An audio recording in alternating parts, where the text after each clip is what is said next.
As we approach America's 250th birthday, did you know before George Washington was president, he was a Western frontier surveyor and land speculator?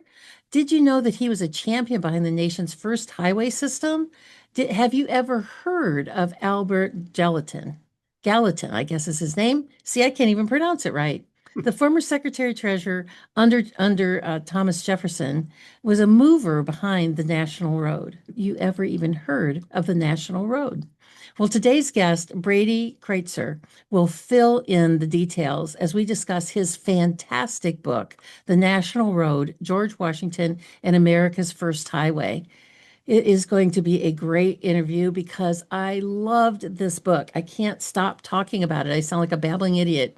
So, anyways, welcome to the Tenpenny Files. I'm your host, Dr. Sherri Tenpenny. If it matters to your body, your freedom, and your future, we'll talk about it here. We bring you items that will solidify your beliefs, offer solutions and amazing products, and there's something new here every single day. We talk about a different topic every day, including politics, history, astronomy, and archaeology. Pets, food, fitness, and farming. We talk about vaccines, health, and health policy. And once a week, I have a conversation with a pastor or an author who writes about faith and biblical principles. So join me here every day, Monday through Friday at 3 p.m. Eastern on the Tenpenny Files as we hear from voices who have been ignored, silenced, or censored. Before we begin today's episode, I want to invite everybody to become a Tenpenny Prime member. You get exclusive monthly content and educational presentations. To find out more, go to primemembership.drtenpenny.com. That's primemembership.drtenpenny.com. Hopefully you will join us and support our work. And one final thing, welcome to all of our regulars who listen to this show often, hopefully every day, and to all of our new listeners because we're growing on all of our platforms. So now let's get started. Today's conversation is with a specialist in frontier history of North America, Brady Crytzer, to talk about his mesmerizing new book, The National Road, George Washington and America's First Highway West, the story of grit, big ideas, and overcoming hardships. Brady, welcome so much to the Tenpenny Files. I can't tell you how much I was looking forward to this conversation today. It's great to be here. Thank you. You know, you tell your story, I already said, was use the word mesmerizing, but that's exactly what your book was. When Americans think about George Washington, I think they mostly focus on his military accomplishments and the fact that he was the first president of the United States. I don't think anyone knows about the details that you go into in the first chapter of your book, The National Road, about Washington's quest to unify the Potomac River and the Ohio River, and it sort of stuck with him his entire life. How did you unravel that from American history? Well, this is my eighth book, and most of them center around or feature George Washington. So I'm very familiar with his letters and his notes and his journals. I feel like I know him personally in a way after doing this for 20 years. But George Washington really begins his experience long before the Revolution, long before he becomes president in what he would call the West, which is very different than our West. He's talking about west of the Appalachian Mountains. So he's in Western Pennsylvania, he's in Western Virginia, Southeast Ohio, and he views this as in a very real way, the future of America. We think about the Atlantic Ocean and Boston, Philadelphia, New York, they get all the attention, and that's rightfully so. But for Washington, he always had his eye on the land, and he had his always had his eye on the frontier. And as someone who likes to study these sort of maybe different corners of history, someone who's focused on this frontier area where different cultures and empires blend together, I thought it was just a great story. It really was a great story. And, later in the book, you talk about that he owned 23,000 acres of land in the, Western Pennsylvania, Ohio Valley. That was the West at the time. Hmm. And even Mount Vernon was more than 8,000 acres when it was in its heyday there. And I don't think that's a commonly known fact about that he really he was the most wealthy president up until Trump Yeah. ever in the history of America. I would actually say you mentioned 23,000 acres. It was actually closer to 60,000 acres of land in Western Wow. Pennsylvania, Western Virginia, and Ohio. So what I like to say about George Washington is he was land rich and cash poor. That's a good way to think of it because he got involved in this kind of speculatory mania in a sense. He served in Western Pennsylvania and Western Virginia during the French and Indian War, and he saw just the vast untapped potential of the frontier. And that war ended in 1763, and really for the next 20 years or so, buying as much land as he possibly could became his central focus. He was buying land from his home colony of Virginia. He was buying land from other soldiers that served with him, men who really didn't have plans for Western lands. Even up until the battles of Lexington and Concord in 1775, he's actually signing land deals. So that's all investment in the future for George Washington, and he plans on collecting on that in the 20 years after the Revolution. You know, you mentioned that this is the eighth book that you've written, and that you've written or read a lot of his letters and Hmm. journals and things like that. How did you learn to read those documents? I mean, you quoted some of them in the book that I read, Yeah. and the in the Old English language is not what we talk today. How did you learn to decipher that? It is not it's not easy to read anyone's handwriting anymore. George Washington had pretty good penmanship, though. I mean, there's been some people, if you look at their historical letters, I mean, it might as well be written in hieroglyphics. I can't make heads or tails with them. But I would say about George is he was a very careful writer, and he was very careful with his words as well as his script. So, of all the founding fathers whose letters I've read, his is probably among the easier to read. Wow. I mean, because the spelling is different. They use Yeah. capital letters in the middle of the sentence and, hyphens here and there. Is it just a matter of reading enough of it till you can kind of learn the flow? Is that how you learn to decipher all of that? It is, yeah, it is. And you also have to learn their tendencies. George Washington wrote letters literally every day, but at the height of the revolution and in his presidency, he had so many letters to respond to. He actually had to have people writing for him Oh, wow. because he didn't have the time to do it. So names we know like James Madison and Alexander Hamilton, they're much, much younger than George, a generation younger. And in the beginning, they're sort of his letter writers, and were actually very good writers as well. So you kind of learn, okay, this is really George. This one's probably more Hamilton. This one's more Madison. You get an eye for it. One of the things that you write about is the 7-Year War Mhm. in the Ohio River Valley. And you mentioned before we started this conversation, you're from Pittsburgh and I'm from Cleveland. So we're just right up the road from each other. Yep. So this is all happening kind of in our neighborhood, so to speak, this historical part. And you mentioned the 7-Year War in the Ohio River Valley from 1756 to 1763. And it was also called the Great War for the Empire between the French and the British and was a pivotal point of American history that I don't think people know much about. So give us sort of an overview of that period of time in that war and why it was so important and how many countries were involved in Mm. settling this skirmish. Well, the 7 Years' War at the time, because they didn't know when it would end, was going to be called the Great War for Empire, as you mentioned, and it will be between Great Britain and France in some form from 1753 to about 1763. Um, it's a fight for the future of the North American continent. In 1753, when it begins, France is really located up in Upper Canada, along and around Quebec and Montreal, and the English are really kind of hemmed into the East Coast by the mountains. And it's when they both spill over the Appalachian Mountains into places like Kentucky, Western Pennsylvania, Western Virginia, and Ohio that you realize they're going to be fighting. So it will be, in some way, shape, or form, beginning in 1753 with a young major, 21 years old, named George Washington of Virginia. He's going to travel into Pennsylvania to politely ask the French to leave. They won't.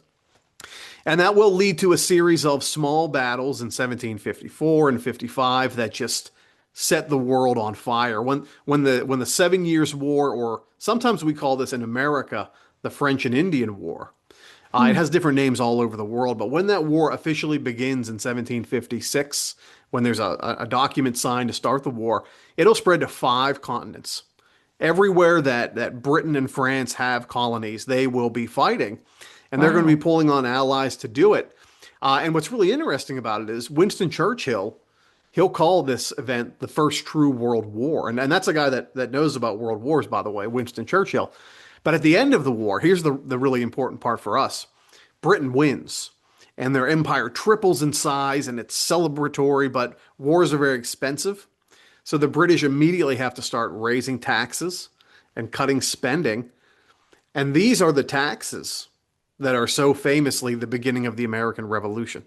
So, in a sense, they win the Great War against France, but because these new taxes, we get the Boston Tea Party, we get the First Continental Congress, we get Americans now angry at Britain because they won the war. Instead of getting a reward, they get their taxes raised. So, in a lot of ways, you don't have an American Revolution without a French and Indian War or a 7 Years' War, because the British victory led directly to the major problems for Britain in the years after. When you mentioned the taxes, I mean, one of the things that I learned so much from reading this book. I'm telling you, that's why I'm so mesmerized by it because there was just so many things that I had no idea about, and one of them was the whiskey rebellion. And I know Hmm. you've written another book about that, and that whiskey was the first thing that was taxed that America after the Revolution that they started to raise money from that. So taxes has always been a part of war and then tax and war and then tax in our history. Right. Is that, you're the historian. Is that a true statement? Yeah, after the revolution, our young country is on very unsteady legs, very much like a newborn horse, I always say. And they need to pay back their loans too. We owed money to France, we owed money to the Netherlands, we owed money to wealthy Americans who financed our war. And the way Alexander Hamilton, the Treasury Secretary, wants to deal with that is by collecting taxes here in the western frontier over the mountains. Whiskey is what he taxes. There's never been a tax on a good made in America before. We call that an excise tax. And whiskey was the beating heart economically of places like Western Pennsylvania, Kentucky, Indiana, Illinois, Western Virginia. At that time, it's mostly Scots-Irish settlers making whiskey something they brought with them from the old country. And it was just their chief produce. It was their driver of their economy. They didn't love the new government either. That was an issue. The mountains really kept them separate, east and west. We always think about civil war in America being between North and South, and it will be, but it was originally East and West. And these Western farmers, when this tax came in, wanted nothing to do with it. They believed it was unfair. They believed it was unjust. They just fought a revolution against unjust taxes, and now they have one of their own to deal with. So that event will metastasize into a civil war, essentially. Just 10 years after the revolution, we call the Whiskey Rebellion. Yeah, it was really interesting reading about that. We talked a lot. We just talked a little bit about George Washington being a land speculator, and that 15 years before the Revolutionary War, he'd traveled to Ohio territories and he began buying up everything. And like you said, Mhm. even more so than that. Was this just a retirement plan for him, or was there something else he was trying to accomplish? Yeah, he really wanted to be done after the revolution, and really, who could blame him? He led a life of service. Washington wanted to retire back to his Mount Vernon plantation. He wanted to farm and make money there. He actually was the largest whiskey distiller in America himself. Wow. Um, but he wanted to collect his rent on his western land. And one of the problems are the people we just mentioned, the Scots Irish, they were the ones living on his western lands. He was never really there. And they had lived there for 10 years. They cleared these lands, they farmed them, they really turned them from wilderness to viable farmland. They buried their dead on these land. They had cemeteries. So Washington will, in 1784, just 1 year after the Revolution, he's the most famous man in the world. He's going to travel to Western Pennsylvania over the mountains and confront these people he calls squatters, saying, I should be a very wealthy man, but you're not paying your rent. And these Scots Irish want nothing to do with him. Back in the old country, back in the British Isles, they suffered under what they called landlordism. These English landlords owning their land, keeping all the profits. That's why they left. And they viewed George Washington, who was English, by the way, by his name, they viewed him the same way. So they get into a big argument. Washington comes back in 1784 from that trip, and he writes a letter to the governor of Virginia saying, I am worried that there's two separate Americas forming, one in the east, Boston, Philadelphia, New York, and one in the west, places like Pittsburgh and Morgantown and Marietta, Ohio, and Lexington, Kentucky, these sorts of places. And he's saying these people don't have a lot in common. They really don't communicate. And if we don't find a way to bridge east and west, and he doesn't know this, but this is going to end up being the national road, we could have a civil war here. We could have a secession.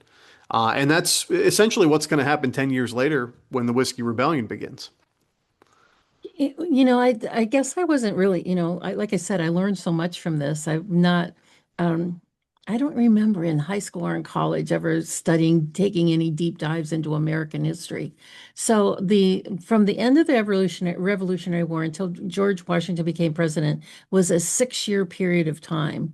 And Hmm. that's when they had the Constitutional Convention, and they sort of dragged him back into that time. And he showed up kind of by default and under like duress that he didn't really want to be there. And so, how did they co-opt him back into government? And why was he you wrote about this in your book, The National Road, that he was a kind of a stabilizing figure, that when he Yeah. would go to meetings and group meetings and things like that, people would just settle down because George Washington was there. How did he become such an effigy for that? Well, like I said, all he wanted to do is retire, the poor guy, in 1783. But he gets this idea that we have to unify East and West. And the way he wanted to do that was by building some kind of connection between his river, which was the Potomac. That's where DC sits right now. It goes all the way to Cumberland, Maryland in the West, to the Ohio River, which takes you to the Mississippi or even the Rocky Mountains if you go on the Missouri River. So he becomes, I would use the word obsessed with somehow connecting those two rivers, which are separated by about 130 miles. So he leaves retirement to try to first improve the Potomac River to make it so a boat can enter it and go all the way to Cumberland unimpeded. That's step one. And he ends up meeting with representatives from Virginia and Maryland because they share the river. And then he realizes from that meeting, 1786, a year later, we need more states involved here. Pennsylvania is going to have something to say, and Delaware is going to have something to say, and New York will probably have an issue with it. And that will lead to the next year, 1787, this massive convention of all the states. And Washington really goes because he cares about making this east-west connection. He's not really concerned about other things. That ends up being the Constitutional Convention. And he's the tallest man in the room. Guess who gets elected president? Right? It's him. So he'll never really get the retirement he wants. But like you said, being dragged in, he's not exactly kicking and screaming, but he's tired by that point. He's almost blind. He's got terrible eyesight, but Oh, he geez. puts his country above all else. He believes in duty above all. He believed in his faith in God. He would call it providence, that he has a destiny, that America has a destiny. And if this was part of America's destiny, he would not stand in the way. You mentioned, and you corrected me before by saying about that 80,000, or I'm sorry, 60,000 Mhm. acres of land, and that the equivalence of that was an estate of about $780,000, which would be $500,000 today in personal wealth. Were any of the other founders in American history even close to that in terms of uh, land speculation or other ways that they may have become wealthy? There were some fabulously rich people in early America. And that really gets back to the fact that when the British first settled here, they always kind of had this pitch, so to speak, that you should come to settle in America for free land. And lots of very poor people came here. But the very wealthy lords and dukes and aristocrats from England, they also got free land. They just got way more of it. You might get 300 acres as an average Joe. Your neighbor might be the Duke of Cumberland's nephew. He'll get 300,000 acres. So land was always the way powerful people stayed in power. Like back in Europe, we had feudalism, we called it, from the Middle Ages, where you're a lord and you're born rich, and really no matter what you do, you'll die rich. And if you're poor, you're not of the right bloodline, so you'll probably end up dying poor no matter what you do.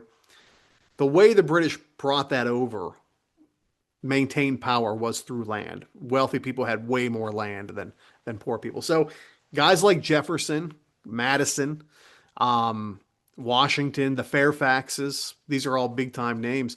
The Stuarts, the Lees, a few generations before the Revolution, they kind of secured their place by getting as much of Virginia as possible. And that's what they passed down. That's what we call generational wealth. So that's how they did that. What I would say is Washington was really one of the few men looking to add to their land holdings. A lot of those guys had so much land already, they didn't need more, especially not in, Cleveland, right, which was the wilderness at the time. Even though it's Great Lakefront property, it was a very difficult place to live. Washington was really the one who was kind of land crazy, I would say. Yeah, and that was when the Connecticut Real Estate Company Hmm. sent what was this last name was Cleveland. It wasn't Grover Cleveland, the president. It was No, an no, it's an it was earlier an man, yeah. other guy to buy all the land up to the Cuyahoga River, Hmm. which splits the city in half. The Cuyahoga River, even today, is even though it wasn't until like the 1980s that there was a bridge that went from the east to the west side across a highway, and the Cuyahoga River split the city, and that everything east of the Cuyahoga River was purchased by the Connecticut Land Company, and everything west of the Cuyahoga River was Indian territory. Right. And even today, in 2026, the Cleveland lives with this split. When I travel and you run into fellow Clevelanders, the first question you ask is, "Are you an East Sider or a West Sider?" So the whole city grew up around the East Side is more industrial, and it's where the art museum is and the symphony is, and where a lot of the factories were. In the West Side was where they had a lot of the Puerto Ricans that came in during the steel wars that came in and Mm, divided that up. And the West Side is now today where more of the golf courses are and the larger properties and all those sorts of things. So, the history that we go through pulls forward, from that yes. was, way back then. And it was really interesting to see how the land speculation piece of your book, The National Road, kind of plays into part for our whole American history. Yeah.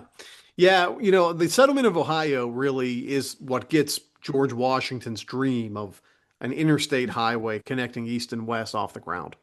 Because the federal government, essentially acquired Ohio through treaties with native nations. And they wanted to parcel out the entire state in very uniform little units, little blocks. And what they came up with, and this gets to a name you mentioned earlier, Albert Gallatin. He'll be the Treasury Secretary of the Treasury under Thomas Jefferson in 1801. He had this idea that Westerners will be the ones that benefit from the land, from the road. They should be the ones that pay for it. So every time the government sold a piece of land in Ohio to a settler family, a few pennies of each dollar would go to building this roadway. And he said Westerners can pay for it, and we'll even let Westerners build it. So most of the national road's going to be built by Scots, Irish, and German settlers living in Western Pennsylvania and Ohio, Indiana, and Illinois. And the road will finance itself. It's really quite brilliant. Yeah, and then they revolted over that. They didn't want to, they said, wait a minute, you're not going to take our money and spend it everywhere else. Yeah. Why do you think that they decided that the Western frontier was going to stop at Ohio? I mean, they could look west and see more land. I mean, what was the impediment there? There were a few of them. One of the big ones was if you look at the war that ended the treaty rather that ended the American Revolution, 1783. America owned everything to the Mississippi River, Mm. which was for them essentially St. Louis and northward as far as Minnesota. So we know kind of how the story goes. We're going to through what they called manifest destiny, this idea that it was America's destiny to expand as much as they could. We know we're going to go all the way to the Pacific and beyond, even to Hawaii. But in Washington's time, everything west of the Mississippi River was still technically Spanish territory. And he was not in a hurry to get in another war with Spain. So what we're going to see is America kind of incrementally growing. But the National Road wanted to take advantage of all of it. They didn't have a lot at the time, but again, if you can get all the way to the Mississippi River, then you could be sending ships all the way to the Rocky Mountains on the Missouri. That's just a matter of time until America takes that land. That's how Washington viewed it. Yeah. Well, it's just so amazing of how that all evolved. And we're going to talk about after the break. We're going to take a quick break here. We're going to talk about how the National Road evolved, and then how it was sort of bypassed by the railroads. So hold that thought right there for just a second, Brady. We're going to take a quick break to hear from our sponsor. America Out Loud Talk Radio plays the Tenpenny Files on the iHeartRadio network Monday through Friday at 3 p.m. Eastern. You can also listen anywhere in the world by going to americaoutloud.news and logging it in through their media player.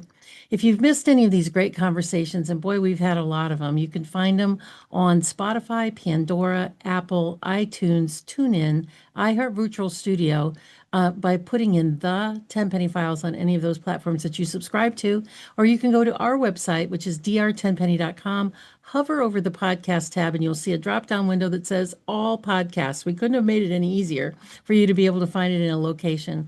We also post them on our Substack, drtenpenny.substack.com, and the Christian ones we post on we post on tenpennywalkwithgod.substack.com.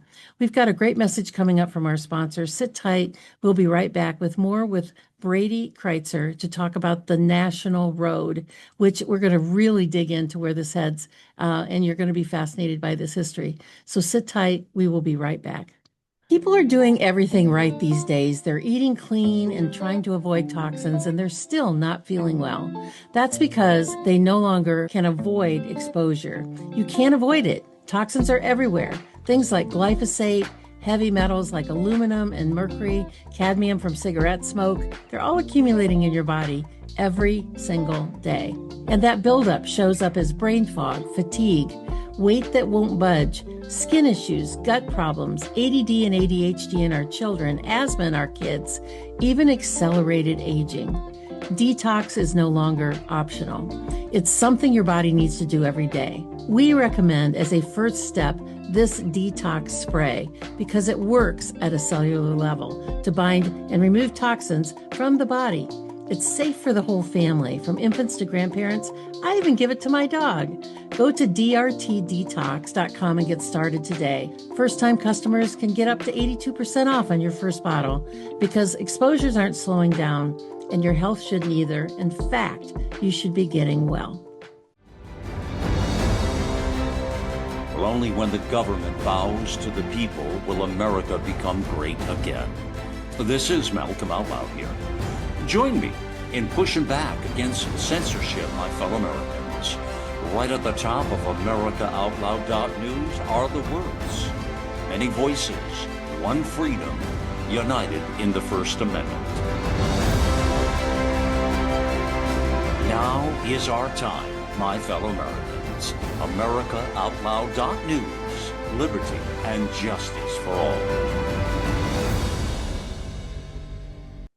Well, welcome back, everyone. Today's conversation is with a specialist in frontier history of North America, Brady Crytzer, to talk about his mesmerizing, and I learned so much from this book, his new book called The National Road, George Washington and America's First Highway West. Let me tell you just a little bit more about today's guest. Brady Crytzer is an American historian, author, and educator who specializes in the frontier history of North America.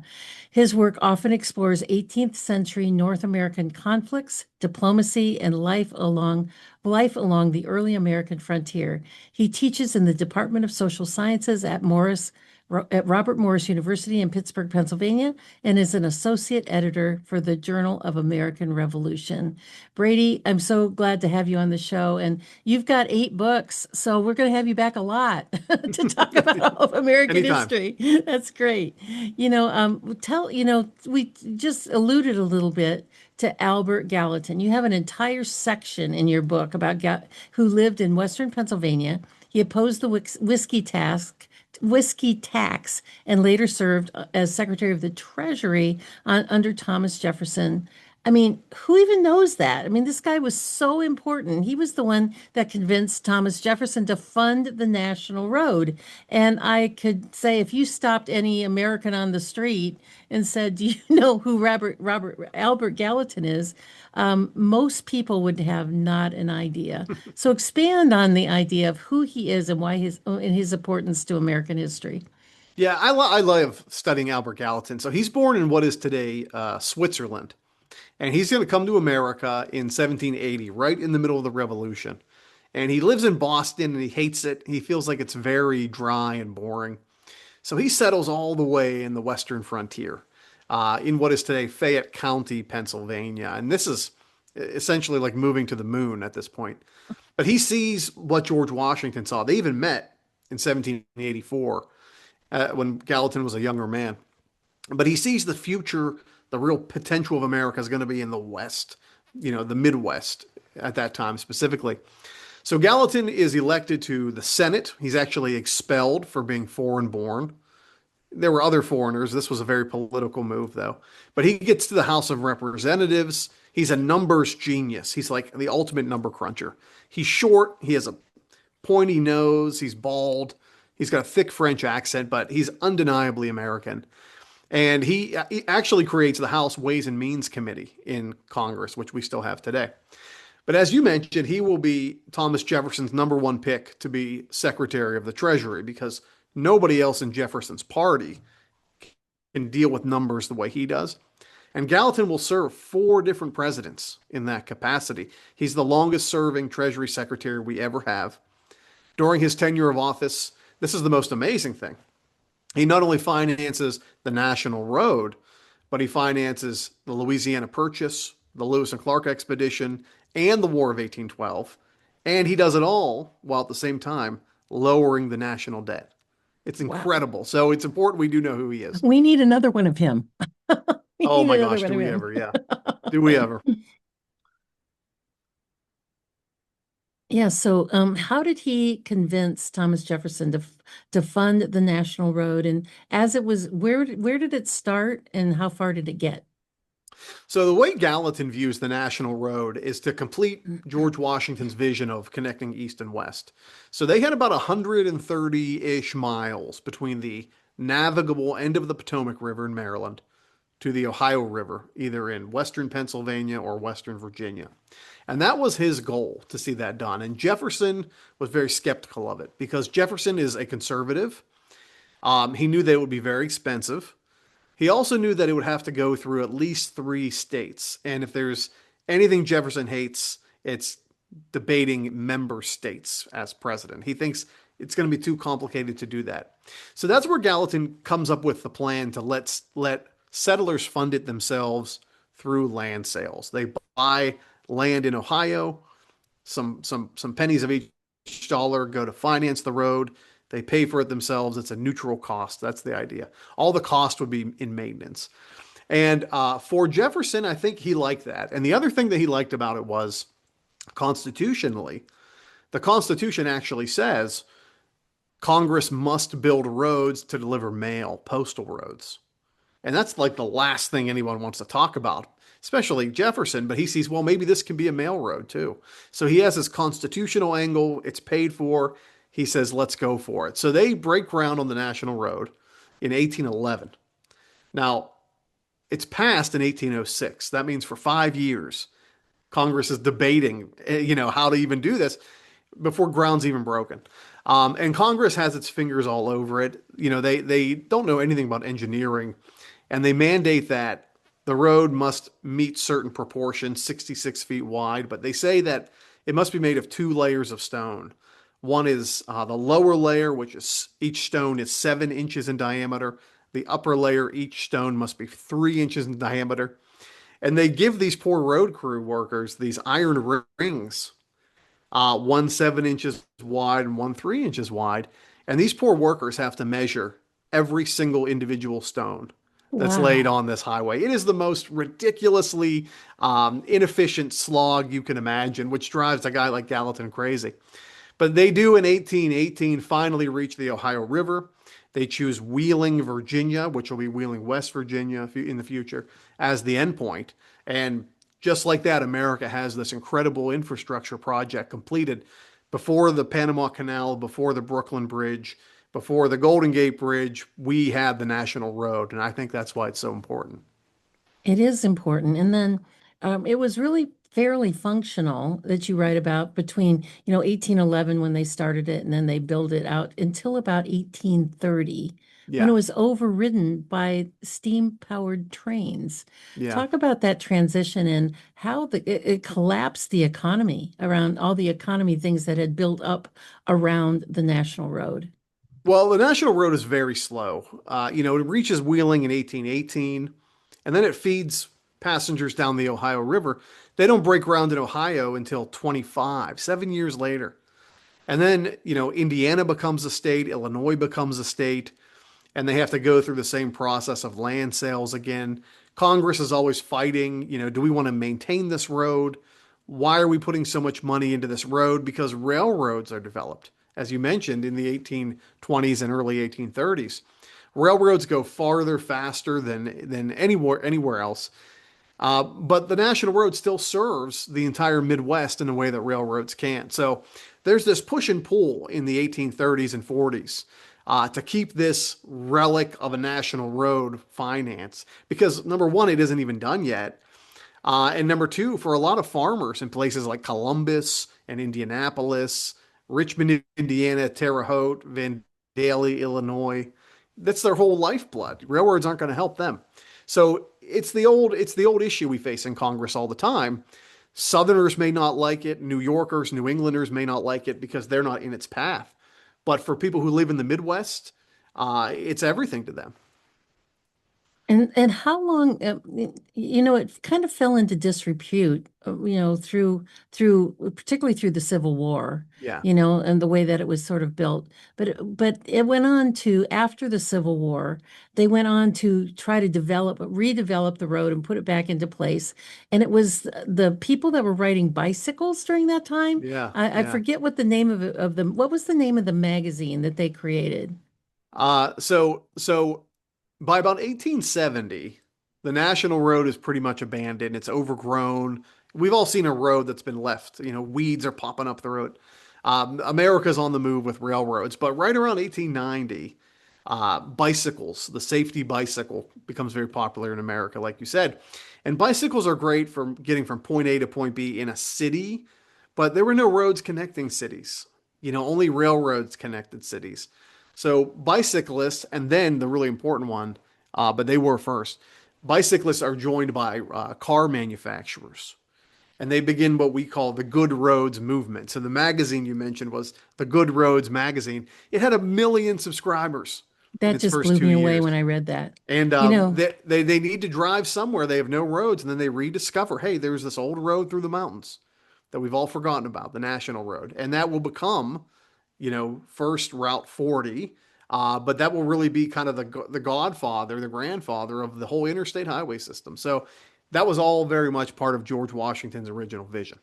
that just blew me away when I read that about that within 3 years they had 1 million subscribers to this Yeah. magazine.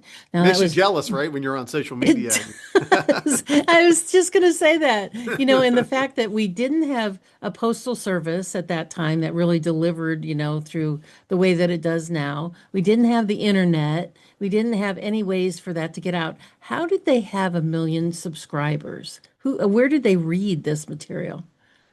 It really proliferated in cities.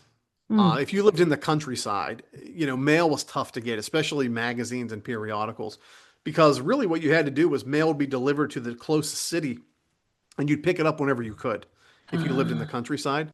So magazines became very fashionable in the big cities like San Francisco, Portland, Oregon, New York City, Boston, especially loved bicycles.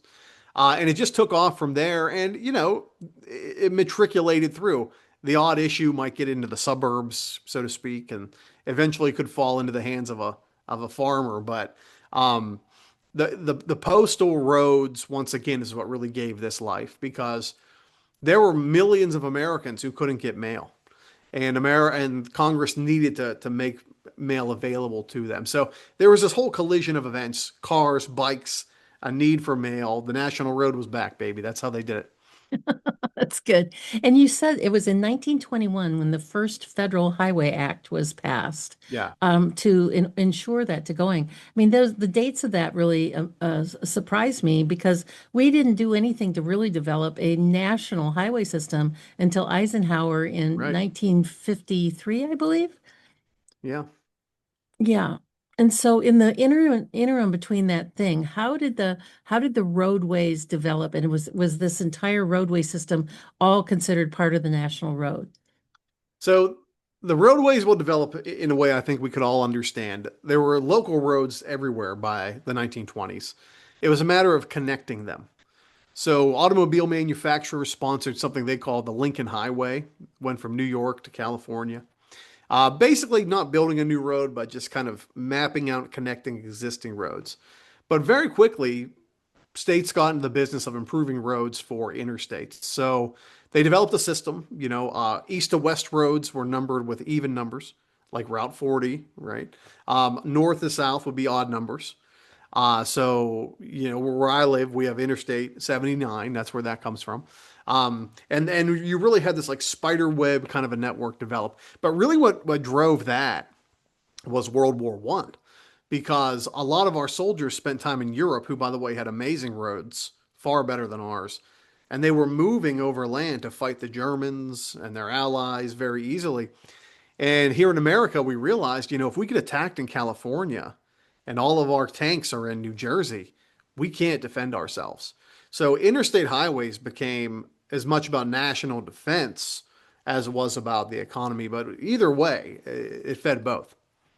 You mentioned just briefly in passing there another factoid that I learned from reading your book, The National Road, about that the east-west roads were even numbered, and the Yes. north-south roads were odd numbered. I never heard that before, and I thought that was really interesting. Through Cleveland, we've got I-71 north and south, and I-75 and 271, and I never had any idea how those roads got numbered. Yep. Were they chronological, or how did they come up with the numbers that they did? That was a real mess, to be honest with you. Probably too much to get into. What I'll say is this: one of the earliest interstates after Eisenhower funds this is I-70. And I-70 more or less mirrors the original national road. It goes from Baltimore to Cumberland, Maryland. Then it goes through Wheeling, West Virginia, Columbus, Ohio, Indianapolis, and so on. And that's a really kind of different road than a lot of new modern interstates. If you're ever on it, you can feel like this is a much older, less amenable road. So the numbers weren't chronological in any way. The only standard they had to meet was that north, south, east, west designation. So California, for example, is most famous for having the I-5. You would think the 5 would be on the East Coast somewhere. The 5 is way out in California. So I can't say there's a real rhyme or reason toward that. Hmm. Well, and you said that, the 7-Year War is sometimes called the Indian War, right? The The French and Indian the War, French yeah. and Indian War, right? And you talk about in your book a bit about the collapse of the Indian nations and Hmm. that they signed something called the Treaty of Greenville. Yes. And how did that travesty affect American Indians, and how is it still playing out today? Well, so after the revolution, Britain will find a lot of allies in the native world because their argument was pretty good. And their argument was, if America wins, they'll take your land. If you side with us, we'll give you trade agreements. So you had a whole slew of native nations in what is today Ohio, Indiana, Illinois, Michigan, Wisconsin. We call that the Northwest Territory. And Right. when the British surrendered, or they sued for peace in the Revolution, those native warriors, they had no choice but to keep fighting. So as soon as the American Revolution ends, all these native nations continue fighting the United States now really without an ally.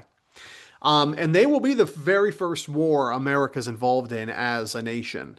And it begins the second the American Revolution ends. We call it the Northwest War. And George Washington will send armies out there in 1790 and 91, and those armies will both be just annihilated. The second one we call the Battle of the Wabash. That's still the worst defeat in American military history, 95% casualty rate. It's unbelievable. But Washington will ultimately build a new army. He will defeat those native nations, and they will sign what we call the Treaty of Greenville. And what it essentially does is forces native people out of what is today Ohio to points further west. And to put it simply, it was sort of like, we don't care where you go, but you can't stay here is the idea. And when that document is signed, when that treaty is signed, all the native peoples who lived in western Pennsylvania, the Ohio River Valley in Ohio, move westward, and settlers replace them immediately. So that is what the Treaty of Greenville is. It kind of clears a hurdle to begin construction, so you're not building through a war zone of the National Road. Hmm. There's so many fascinating things about your book, The National Road. In fact, you've got nearly 30 pages of notes and references at the end of the book Yeah. shows, documents, all the research and everything that you did in order to put this book together. And you said you've written about, I mean, you are a historian about American history in this particular era. Was there any big surprises that you found when you were investigating this or researching for this book, The National Road, that really kind of took you by surprise that you said, wow, I didn't know that Oh, before? every day, Sherry. Every day I research. I'm always digging around documents. That's what I do for a living. And I see something amazing every day. I mean, I just wish we were talking about this earlier. I just want people to see the world the way I see it, to see America the way I see it. Because, your small town, wherever you are, may look a certain way to you, but it looked completely different 100 years ago. And it represented so much more hope and opportunity. But one of my favorite stories about the National Road is that once the road really opens up, we see these big Conestoga wagons traveling east to west. And all of them will have these long strings of what I would call like jingle bells on the side. And they would rattle as these big wagons kind of barreled down the road. And they did that to keep drivers awake so they didn't fall asleep. But if you would ever crash your wagon, which happened regularly, whenever someone would tow you out, you would give them those bells kind of in lieu of payment. Oh, So if you saw a wagon with just tons of jingle bells, you knew that was like triple A of its day. But here's what's really important. If you got to your destination, and you still had your bells with you, you would say, we arrived with bells on, or I'll be there with bells on. And we still oh, talk about that wow. today. So Yeah. that's like some of that old road culture that's kind of lost when the National Road vanishes. That survives. And that's one of the funny ways I think we still see it. Because I say that all the time.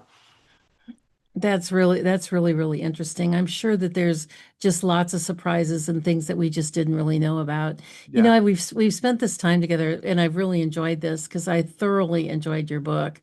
And I think we've given things sort of a good overview. And in the last couple of minutes that we have here together, what reason would you give people for getting your book and reading it? Not just buying it, putting it on the shelf. Why do you want people to buy this book and read it? Well, I'll tell you one of the things that really drives me is um, if you look at the books coming out today, if you look at people operating in history, it seems like no one really wants to celebrate the amazing things America's done over the last 250 years. I mean, um, if you look at the books being published, if you are willing to say something negative about the founders or about the founding generation, if you're willing to cut them down, you go to the front of the line. And I think that's a really Hmm. dangerous thing. I'll never do that, because when you look at the positives, the enormous positives a person like George Washington does, they so far outweigh any of the negatives. But unfortunately, for a lot of students, they're only learning the negatives. They haven't got to learn the really great things. So that is kind of my charge. Like, I want to remind people in the 250th anniversary why this country is so great and why it literally freed billions of people around the world since its founding. I mean, look at all the people who used to be subjects of an emperor or a king who copied us and who now have the right to vote and free speech. So I want to remind people what makes this country so darn great. And I think looking at the things they built with their own hands, I think it's a good way to do it. Oh, wow. What a great summary because that's absolutely true. And on everything that you said, that, the younger generation just picks out the negative and we don't put enough focus on on how this country became great and what it was. So I want to thank you so much, Brady, for coming in on the show today. Thank you for writing this book. I'm telling you, I was mesmerized by it. Thank I you. Thank really, you. really I do. I learned. appreciate that. I really, really learned so much about American history, and it's an easy read. I mean, it's easy to read and to follow. Mhm. It has a great chronological order to it, and it really explains things really well. So I want to thank you so much for writing it. Thank you for being on the show today. And I'm going to have you back. You said you got 8 books, so we've Yep. got a lot of more material to talk about.